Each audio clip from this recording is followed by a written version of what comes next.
Hi,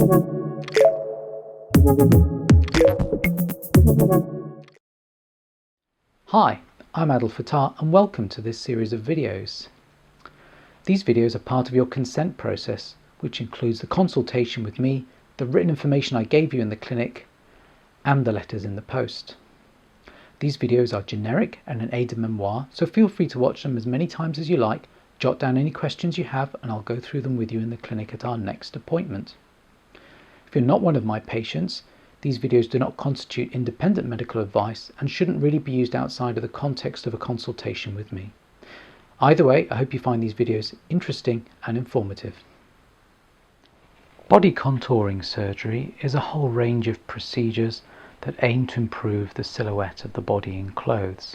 They are typically used when you need to remove both fat and skin to reveal the underlying shape of the body.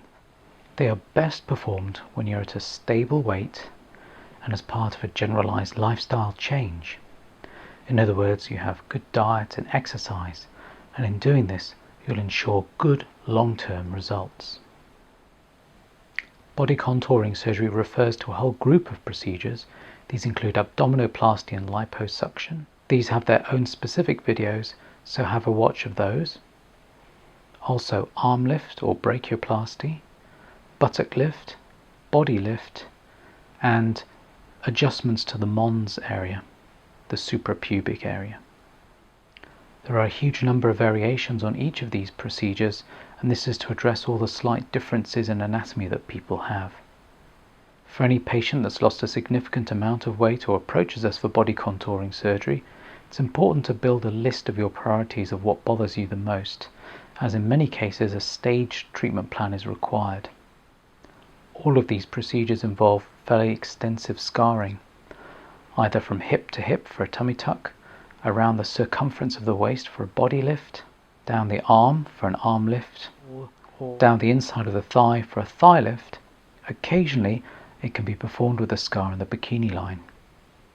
Because of the extensive scarring, this is the most common cause for dissatisfaction. All the scars in this surgery will remain red and lumpy for anything up to 18 months or so.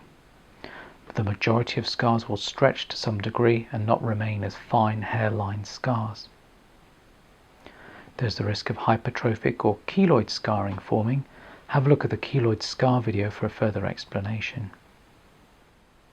Because of the long scars, typically poor healing may occur in patches, leading to small areas of scabbing that take a few weeks to heal. Splitting of the sutures or suture extrusion can occur as well, and sometimes lead to irritating little pustules forming along the scar line for several weeks after your surgery. In very extensive procedures, a pressure sore may occur if you're immobile for long periods of time. All wound healing complications and infection are increased by smoking, so you'd have to stop smoking before considering undertaking these procedures. Other risks of surgery include bleeding that may require return to theatre, asymmetries, and contour irregularities. Have a look at the abdominoplasty and liposuction videos, which go into these in more detail. If you've lost a huge amount of weight, what we term a massive weight loss patient, and this may be due to willpower and diet, or after bariatric surgery, then you have additional risks. These include clots on the legs, hernias that are otherwise unnoticed until the day of surgery, and the need for a second scar touch-up procedure because the skin is so weak and elastic that sometimes some looseness of the skin will return following your procedure. Bariatric patients, especially those that have had intestinal surgery such as a Roux-en-Y, will have a number of nutritional deficiencies and require significant workup. It's good practice to liaise with the bariatric surgeon as well with regards to your health status. After intestinal rearrangement surgery, your risk of clots on the legs is higher due to changes in the blood clotting pathway. We will look for these prior to your surgery. Aesthetic complications, as with all cosmetic surgery, are the ones that are most commonly noticed. These include dissatisfaction with the result, With this kind of body contouring surgery, I usually make it quite clear that this surgery is designed to make you look good in clothes, but outside of clothes there's visible scarring that will be very obvious, and there's no way to hide this. Sometimes you may have visible scars with your clothing on, or when you wear certain types of clothing, or you may have poor scarring which may be amenable to touch-up surgery.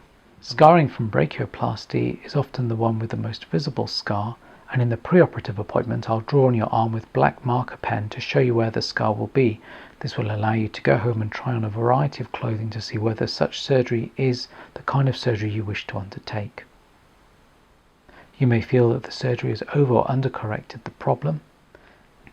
You may simply be unhappy with what is otherwise a technically sound result, and this means that our expectations have been mismatched. That's why I spend as much time as possible beforehand trying to ensure that what you want to achieve is something that I can achieve for you. Body contour surgery has lots of benefits, but does leave a large number of scars, and can involve a number of procedures and take time to achieve the result you want. The limiting factor in all body contour surgery is the skeletal frame and the body on the inside. We can simply shape the skin and the fat on the outside, but we can't change the underlying body shape that you have. That said, if there's a good figure in there, we'll do our best to find it for you.